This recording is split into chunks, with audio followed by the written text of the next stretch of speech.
Alright, good morning. It's 5:09, 27.9 degrees. It's day 62. It's June 3rd. I'm getting up. Alright, good morning, folks. It is 6:20 in the morning and 31.4 degrees. I'm just breaking camp. Midnight got out a few minutes ahead of me here, 5, maybe 10. So today, well, let's start with last night. Last night was a good night. Slept well, slept pretty comfortably. Didn't ever get super duper cold, but did drop below freezing for a little bit.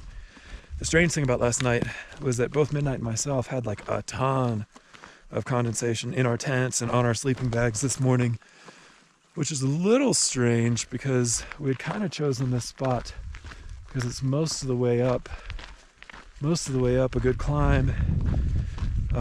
So there's, kind of thinking like we could avoid the winds of the very top and also avoid like the dew and condensation of the bottom, kind of split the difference. But, nature's gonna do what it's gonna do. So I woke up with a pretty wet shell on my sleeping bag this morning for sure. That's all right. I dried it up as best I could, packed it up, move on. Woke up, got going. Let's see, today.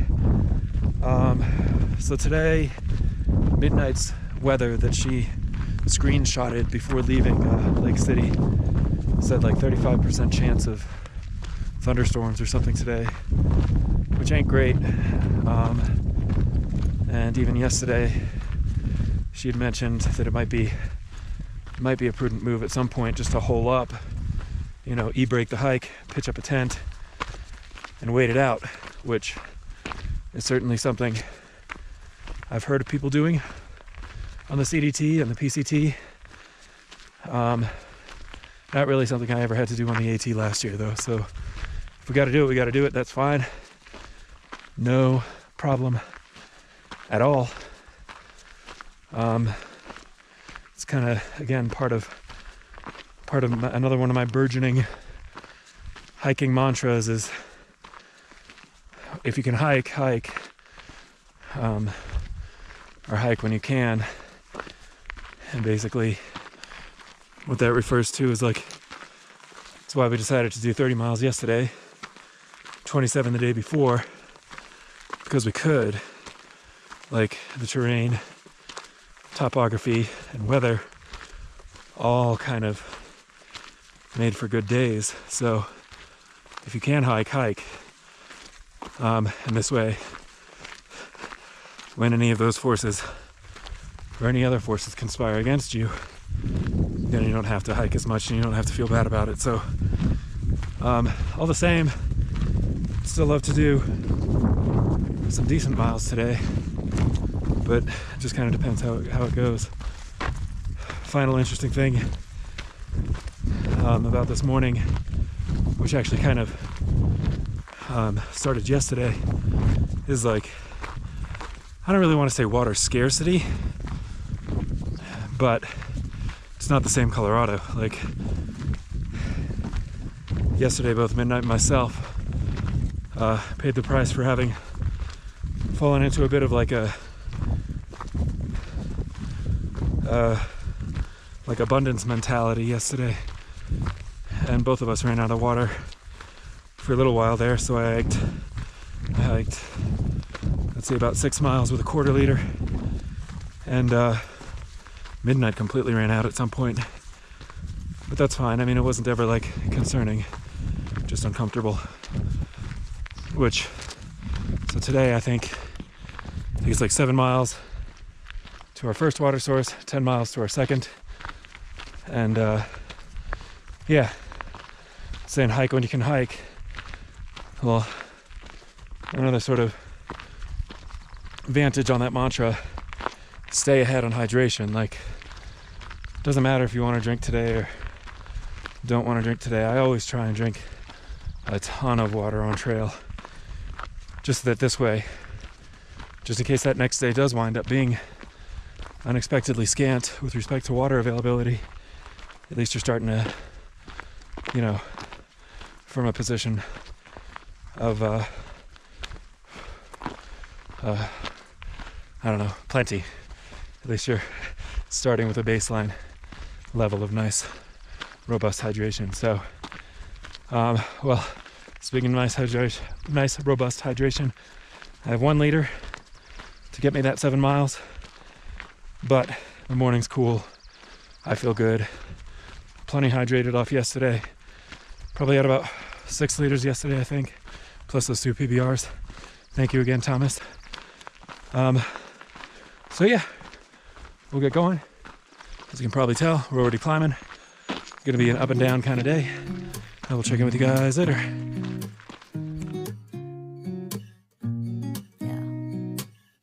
Here's to the good days, here's to the sorrows.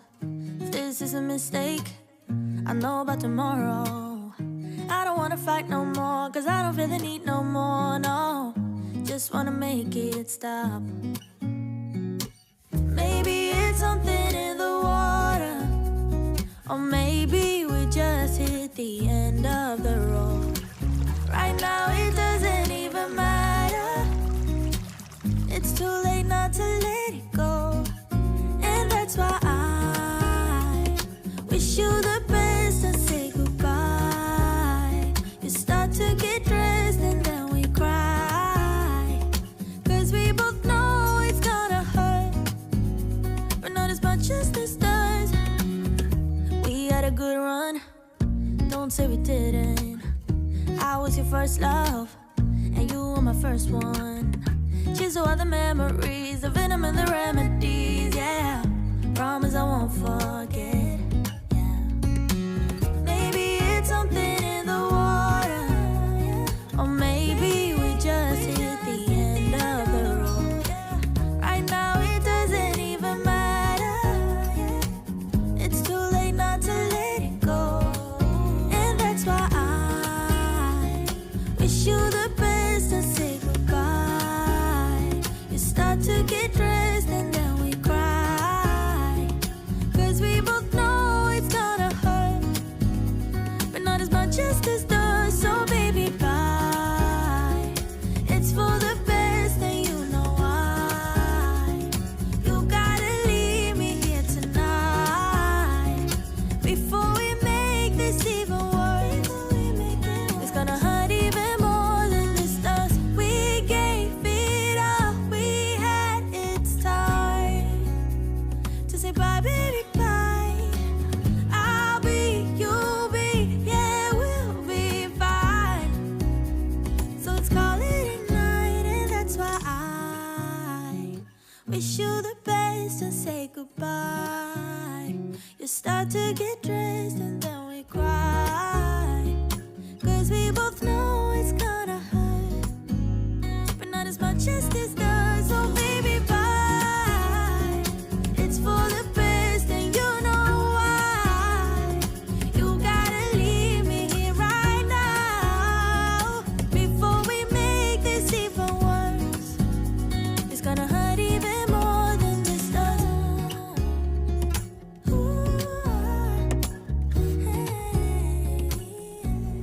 All right, folks, 7:12 and 57.2 degrees, and I made it to home for the night. I know we got no afternoon check-in today, but sometimes I guess it goes that way. Yet again, it wasn't a day replete with views, but it was another productive day, very productive day indeed. Just over 28 miles. You can see the view behind me, so a day that didn't have many views over the course of it definitely at least ends with a nice one here. We are at the saddle, just where the sun is barely hiding behind the top of that hill. That is Windy Peak. And then over this way, where the light is still being thrown, that is Headwater Hill. So we're in the saddle between Windy Peak and Headwater Hill. Should be about 15 miles or so, I think, from Monarch Pass. I didn't double check that. But yeah, I mean, today definitely pretty good day, blah, blah, blah, pretty good. Made some miles, feeling good, feeling happy about the progress. There's my tent, and midnight's over there. We're expecting to get a little bit of breeze today, for sure. Oh, you know, I didn't even comment on this. I'm so used to having like a point in the middle of the day where I've caught you up already, but there was definitely a big threat of weather earlier. Some black clouds rolled in, thunder started really kind of rolling, not like clapping, but just these long, protracted like grumbles and rolls and things. So that's kind of part of the reason why there wasn't a big afternoon check-in this afternoon, was just because I was pretty much just watching the skies the whole time with midnight, and even at one point we pitched up my tent and just kind of posted up for a few minutes to eat food. Gave it about an hour for us to kind of study the clouds and see what was going on before deciding to kind of shove on a little bit. But luckily, it looks like, anyways, a lot of that has kind of blown through. The forecast said it was supposed to have ended around 5, and the eyes also kind of confirm that, corroborate that. So that's good. Hopefully, it should be a nice, peaceful night tonight, even if a bit windy. But anyways, yeah, not sure what time we'll be breaking out of here tomorrow morning. We had mentioned maybe sleeping in a little, maybe not. Who knows? But tomorrow, good Lord willing, we'll be down in Salida. So I will talk to you guys then. Have a great night. Hey guys, sorry, I was just about to crawl into bed, but realized I forgot to mention a big thank you to Jonathan Barber for an extremely generous donation to the hike. So definitely appreciate it. If anyone else is interested, of course, all those links are always in the description down below. But Mr. Barber, definitely appreciate your support. Really appreciate you. And this view that I've already shown, dedicated to Jonathan Barber.